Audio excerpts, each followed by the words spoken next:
Paano kung isang litrato lang ang tuluyang makapagbago ng buong buhay mo?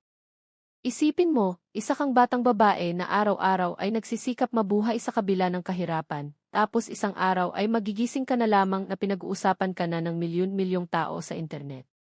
Ito ang kahanga-hangang kwento ni Rita Gaviola, mas kilala bilang ang viral na Badyaw Girl, na kamakailan lamang ay ikinasal sa kanyang minamahal sa isang napakagandang seremonya ng kasal. Pero paano nga ba naging isa sa mga pinakakilalang mukha sa Pilipinas ang isang batang babae mula sa mahirap na pamilya? At ano ang nangyari sa kanya matapos ang kasikatan? Samahan ninyo kami habang balikan natin ang inspirasyonal na paglalakbay ni Rita Gaviola mula sa pagiging viral sensation hanggang sa pagiging isang magandang bride. Kamusta mga kaibigan at welcome back sa ating channel. Kung mahilig kayo sa mga inspiring stories tungkol sa mga celebrity at mga totoong kwento ng tagumpay at pagbabago ng buhay, huwag kalimutang mag-like, subscribe, at pindutin ang notification bell. At ngayon, simulan na natin ang kamanghamanghang kwento ni Rita Gaviola. Noong 2016 na, isang litrato na kuha sa Pahiyas Festival sa Lucban, Quezon ang nakakuha ng atensyon ng buong bansa. Makikita sa larawan ang isang batang badyaw na may kakaibang ganda at nakakaakit ng ngiti. Ang batang iyon ay si Rita Gaviola. Noong panahong iyon, tumutulong si Rita sa kanyang pamilya sa pamamagitan ng pamamalimos sa lansangan. Hindi naging madali ang kanilang buhay. Ngunit sa kabila ng kanilang mga pinagdaanang hirap, hindi napigilan ng mga tao na mapansin ang kanyang natural na kagandahan at inosenteng anyo. Ilang araw lamang ang lumipas, mabilis na kumalat ang kanyang larawan sa social media. Maraming Pilipino ang naging interesado sa kanyang kwento. Dito nagsimulang tawagin si Rita bilang Badyaw Girl. At sa isang iglap, ang batang minsang nahirapang mabuhay ay naging isang internet sensation na kilala sa buong bansa.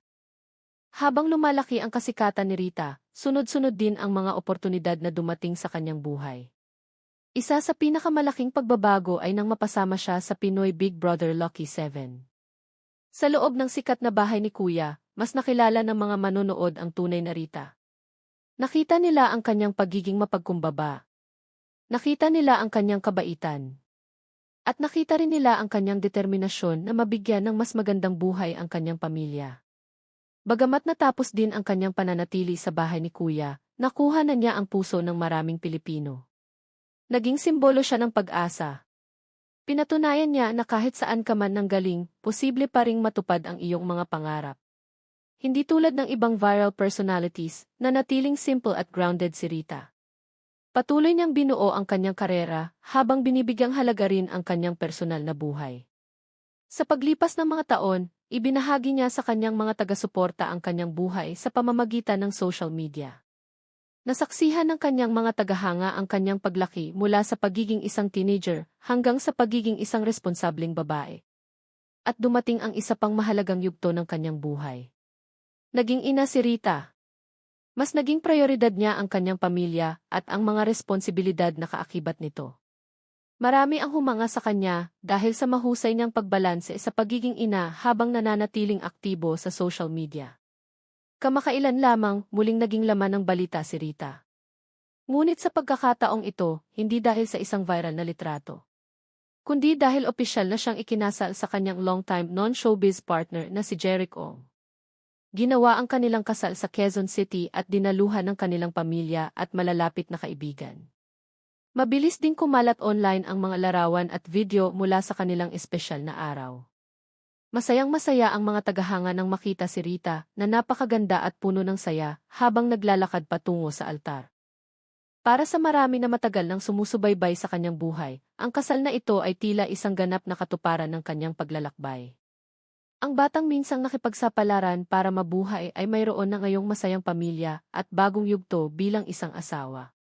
Ang nagpapalakas sa kwento ni Rita Gaviola ay hindi lamang ang kanyang kasikatan, kundi ang kanyang pagbabago.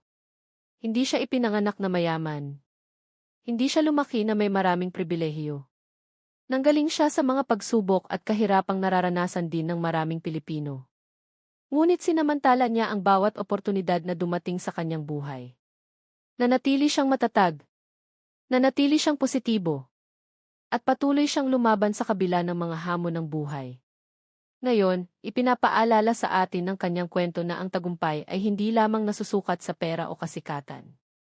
Minsan, ang tunay na tagumpay ay ang pagkakaroon ng mas magandang buhay para sa sarili at sa mga taong mahal mo.